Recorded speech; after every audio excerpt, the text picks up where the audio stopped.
एक जमाने का जिक्र है। एक बहुत पुराना जोड़ा जंगल के करीब रहा करता था, जो कि खुशहाल जिंदगी गुजार रहा था। उनको दुख था तो बस एक औलाद का।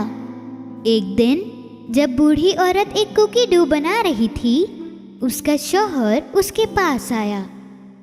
डार्लिंग, आज क्या बना रही हो? अरे भाई, मैं आज जिंजर ब्रेड बना रही हूँ। उस औरत ने उस डो में जिंजर ब्रेड का शेप काटा। उसे ओवन में रखकर वो जिंजर ब्रेड के बनने का इंतजार करने लगी। पूरे घर में उस जिंजर ब्रेड की खुशबू आने लगी।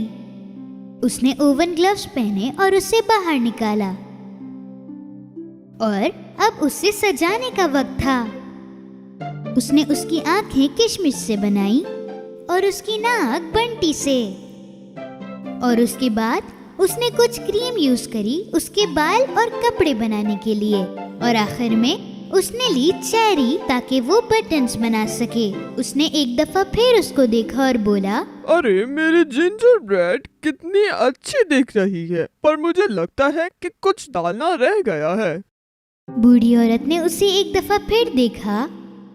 ओह, इसका मुंह, मैं इसका मुंह बनाना भूल गई हूँ। उसने जिंजर ब्रेड का मुंह क्रीम से बनाया। ओह, अब मेरी जिंजर ब्रेड बिल्कुल तैयार हो चुकी है।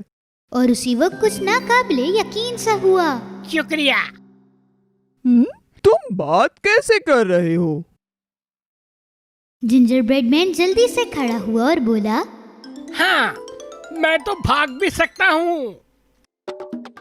जिंजर ब्रेड मैन टेबल से नीचे उतरा चेयर पर, चेयर से जमीन पर और जमीन से गार्डन की तरफ निकल पड़ा। वापस आओ, वापस आओ।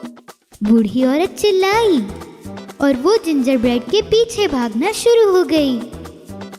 भागो भागो, मुझे कोई नहीं पकड़ सकता, मैं एक जिंजर ब्रेड मैन हूँ। बूढ़ी औरत अपने घर से बाहर निकली और जिंजर ब्रेड का पीछा करने लगी। बूढ़ी औरत के शौहर ने देखा कि उसकी बीवी भाग रही है, तो उसने पीछे से आवाज दी, अरे तुम कहाँ भाग रही हो? बूढ़ी औरत ने अपने शौहर को जवाब दिया कि मेरी जिंजर ब्रेड भाग गई है, मैं उसे पकड़ने की कोशिश कर रही हूँ। शौहर ये देखकर बहुत हैरान हुआ कि जिंजर ब्रेड चल रहा है और मेरी बीवी उसके पीछे भाग रही है। थोड़ी देर चलने के बाद जिंजर ब्रेड मैन एक रैंच के पास आया। एक गाय ने उसे देख लिया। ये तो बड़ा प्यारा है, मैं इसे खा जाऊंगी। गाय भी जिंजर ब्रेड को पकड़ने के लिए उसके पीछे भागती रही। रुको, भागो नहीं, मुझे तुम्हें खाना है। आओ आओ, जितनों को चाहो मेरे पीछे लगा दो, पर मुझे कोई नहीं पकड़ सकता, मैं जिंजर ब्रेड मैन हूँ। बूढ़ी औरत और वो गाय जिंजर ब्रेड का पीछा कर रही थी, और इस बार एक पिग ने उसको देख लिया। ये तो किसी जिंजर ब्रेड की खुशबू है। रुको, मैं भी आ रहा हूँ तुम्हें खाने के लिए। जिंजर ब्रेड मैन ने पिग को जवाब दिया, ये इंसान, आओ, हैवान भी आ जाओ, पर मुझे कोई नहीं पकड़ सकता, मैं हूँ जिंजर ब्रेड मैन। जब वो भाग रहे थे, जिंजर ब्रेड मैन आगे, पीछे बूढ़ी औरत, उससे पीछे गाय और उससे पीछे पिग, तो चिकन भी उनके पीछे भागना शुरू हो गई। ये तो मेरा खाना होना चाहिए। और चिकन भी उनके पीछे भागने लगी। तुम चाहे जितना भी तेज भाग लो जिंजर मैन, मैं तुम्हें पकड़ ही लूंगी। आओ, सब मिलके मेरा पीछा करो, इंसानों, हैवानों, सब आ जाओ। तुम क्या मुझे पकड़ोगी? मेरा नाम है ginger bread man. Ginger bread man आगे, पीछे बूढ़ी औरत, उससे पीछे गाय और पिग, और उससे पीछे मुर्गी। वो सब जिंजर ब्रेड का पीछा कर रहे थे, लेकिन कोई भी उसे नहीं पकड़ पा रहा था। जिंजर ब्रेड मैन बहुत खुश था कि कोई भी उसे नहीं पकड़ पा रहा था। यस, मैं एक ऐसा जिंजर ब्रेड मैन हूँ जो दुनिया में सबसे तेज भाग सकता हूँ। इसका मतलब है कि दुनिया में कोई भी मुझे पकड़ नहीं सकता। जब वो थोड़ा आगे बढ़ा तो उसने देखा कि पानी की बहुत बड़ी नदी है और वो रुक गया क्योंकि उसे याद आया कि पानी उसे पिघला सकता है। अब क्या करूं? बूढ़ी औरत, गाय, पिग और मुर्गी उसके पास आई और उसी वक्त एक चालाक लोमड़ी उसके पास आई। हेलो, अगर तुम्हें तैरना नहीं आता तो मैं तुम्हारी मदद कर सकता हूँ। जिंजर ब्रेड मैन कुछ सोचने लगा। तुम मुझे खा जाओगे। तुम इसकी फिक्र मत करो, मैं तुम्हें खाने नहीं तुम्हें बचाने के लिए यहाँ आया हूँ। जिंजर ब्रेड मैन ने लोमड़ी की बात मानी और उसकी पूंछ पर बैठ गया और उसे जोर से पकड़ लिया।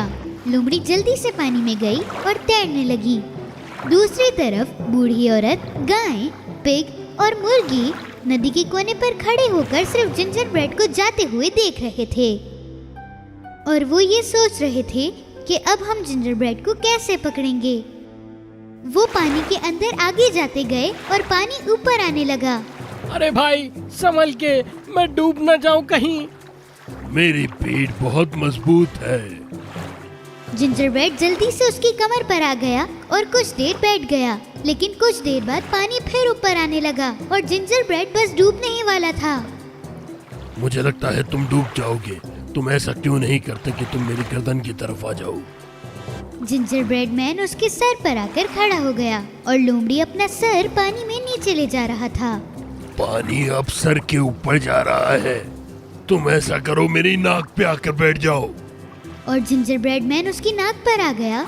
जैसे ही वो जमीन को छूने वाले थे, लोमड़ी ने जल्दी से अपनी नाक से जिंजर ब्रेड को हवा में उछाला और जिंजर ब्रेड हवा में था और जिंजर ब्रेड सीधा हवा से नीचे आकर लोमड़ी के मुंह में गिरने ही वाला था। लेकिन ऐसा नहीं हुआ। जब जिंजर ब्रेड हवा में था तो एक कौवा आया और उसे उठाकर ले गया और लोमड़ी देखता ही रह गया।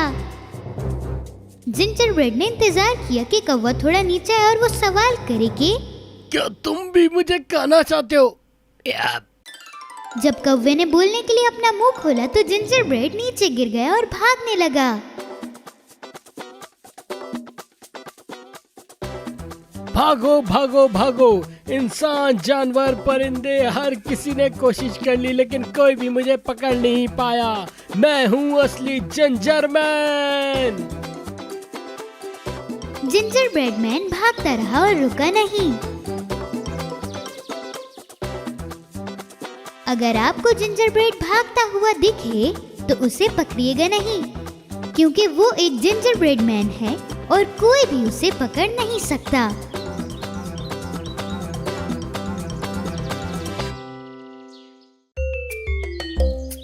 एक दिन जब जंगल चमक रहा था, छोटी चैपी और उसका दोस्त टैडी बियर जमीन पर पत्ते उड़ाने की कोशिश कर रहे थे।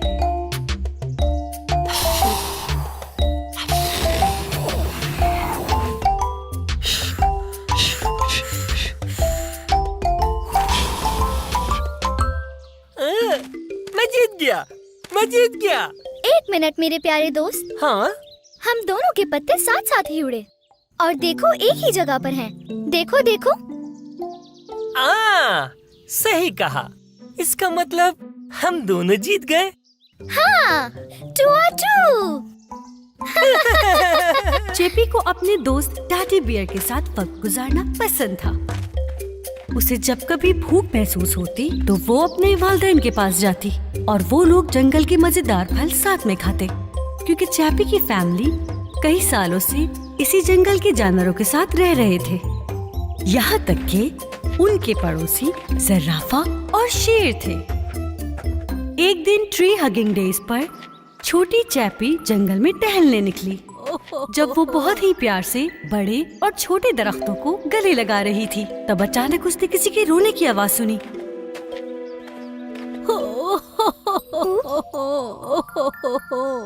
वो ध्यान से चलती हुई सुन रही थी कि ये आवाज उसे कहाँ से आ रही है, और आखिरकार उसने एक छोटे से बच्चे को रोते हुए देखा। हो, मैं तुम्हें जंगल और हवा की तरफ से खुशामदीद कहती हूँ। हाँ, तुम कौन हो?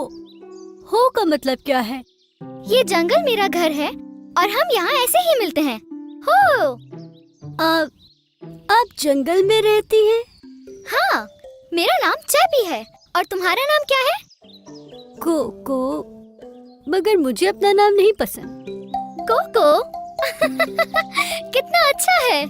कोको का मतलब हमारे जंगल की जबान में स्टारी नाइट्स होता है। वाकई? हाँ बिल्कुल। मेरे नाम का मतलब भी एक स्पार्कली विंग्स वाली फेरी है। सुनो स्पार्क विंग्स वाली फेरी, मैं यहाँ खो गया हूँ।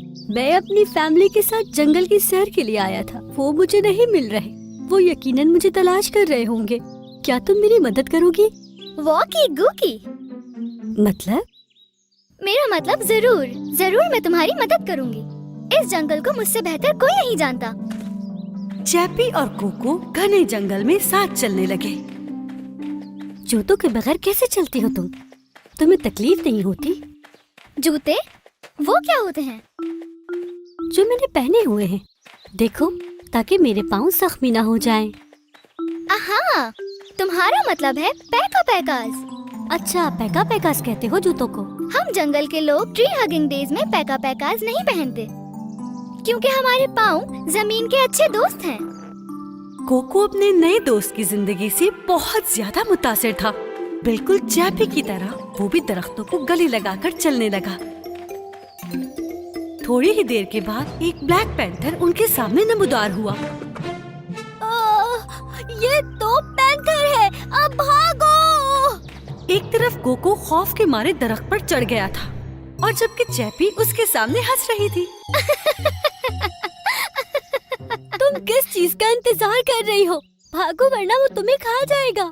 चैपी खामोशी के साथ पैंथर के पास गई और सरगोशी में कुछ बोली। उसने पैंथर को गले लगाया और फिर उसकी पीठ पर बैठ गई। ये सब देख के कोको को यकीन नहीं आ रहा था। मोना हमारी मदद करेगा कोको। हम दोनों मिलकर तुम्हारी फैमिली को जल्दी ढूंढ लेंगे। कोको बहुत ही डरते हुए मोना पैंथर के करीब गया। मोना ने कोको को प्यार किया। जब भी आप रुकना चाहें, आप कहिएगा पकोना। जब चैपी और कोको पैंथर की पीठ पर बैठे तो वो इतनी तेजी से दौड़ा जिसकी वजह से वो छोटे छोटे बग्स हवा में ऊपर नीचे उलट गए। चैपी के कानों ने एक धुन सुनी जब पैंथर मोना जंगल के दरमियान बहुत ही तेजी से आगे बढ़ रहा था। मुझे फाई फाई सुनाई दे रहा है। हमें अब रुकना चाहिए। पकोना! पैंथर मोना आहिस्ता आहिस्ता रुक गया। फाई फाई का मतलब क्या है? जंगल की जबान में फाई फाई का मतलब अच्छा साज होता है। जब चैपी और कोको खामोशी के साथ आगे बढ़ रहे थे तो उन्होंने देखा एक बड़ा सा भालू उनके सामने बैठा है। ये तो हाँ, एक भालू है। नहीं, ये मेरा हारमोनिका है। एक हारमोनिका? वो क्या होता है? ये एक म्यूजिकल इंस्ट्रूमेंट होता है जिसकी मदद से मेलोडी बनाई जाती है। तुम जिसे फाई फाई कह रही थी। मेरी फैमिली यही कहीं हो सकती है। चैपी बड़े भालू के पास गई और उससे पूछा कि उसे यह हारमोनिका कहाँ से मिला। भालू ने उसे बताया कि ये हारमोनिका दलदल के रास्ते से मिला। हमें बाटी बाटी जाना चाहिए कोको। चलो। क्या? ओह, तुम्हें जंगल की जबान सीखने की बहुत जरूरत है कोको। चैपी और कोको तेजी से पैंथर मोना के ऊपर चढ़ गए और जल्दी से दलदल की सड़क यानी बाटी बाटी की तरफ रवाना हुए। थोड़ी ही देर के बाद कोको ने अपने वालिदैन को चीखते हुए सुना, मदद करें, कोई है यहाँ पर? मदद करे, कोई हमारी मदद करे, प्लीज। ये मेरे मम्मी डैडी की आवाज है। हमें जल्दी चलना चाहिए। पैंथर मोना आखिरकार उन बच्चों को दलदल के किनारे ले आया जहाँ कोको के वालिदैन मौजूद थे और उसके वालिदैन दलदल में दब रहे हैं। Mummy, daddy! कोको! कोको अपने पीछे देखो, तुम्हारे पीछे एक पैंथर खड़ा है। परेशान ना हो, हम आपकी मदद करेंगे। चैपी ने एक बंदर दोस्त को दरख्त की चोटी पर तजस्सुस से देखा। हो, मेमे, क्या तुम मुझे बड़ी मपाया फेंक सकते हो? चैपी ने उससे एक लंबी और मजबूत रस्सी मांगी। मपाया का क्या मतलब है? उस बंदर ने अपनी मजबूत तरीन रस्सी चैपी को दे दी। पैंथर मोना, चैपी और कोको ने रस्सी का एक हिस्सा खुद पकड़ा और दूसरा अपने वालिदैन की तरफ फेंका और बहुत मेहनत से उन्हें दलदल से बाहर निकाला। कोको ने अपने वालिदैन को भागकर गले से लगा लिया मैं बहुत डर गया था कि मैं आप लोगों से कभी नहीं मिल पाऊंगा। और दूसरी जानिब जैपी ये देखकर खुश हो रही थी कि आखिरकार कोको को अपने वालिदैन मिल गए। क्या तुम हमें अपनी इस अजीब सी दिखने वाली दोस्त से मिलवाओगे नहीं कोको? कौन है ये अजीब नहीं है, ये तो स्पार्कली विंग्स फेरी है, एक ऐसी दोस्त जिसके जानवर भी दोस्त हैं और जो जंगल की जुबान भी जानती है। आपसे मिलके बहुत खुशी हुई। उम्मीद करती हूँ हम फिर से मिलेंगे। और अगली बार अपने पैका पैका पहनना मत भूलना। जैपी पैंथर मूना पर छलांग लगाकर चली गई। गुड बाय कोको, मेरा मतलब स्टारी नाइट्स। जब कोको अपने वालिदैन के साथ जंगल से निकला तब भी उसका दिलो दिमाग जंगल की ही तरफ था। जब वो अपने घर पहुंचा और अपने कमरे में दाखिल हुआ, अपनी मेज पे रखी हुई डायरी पे लिखे वो अल्फाज जो उसने जंगल में सीखे थे, क्योंकि वो ये बात समझ गया था कि दूसरी जुबान सीखना दूसरी जिंदगियों को सीखना है।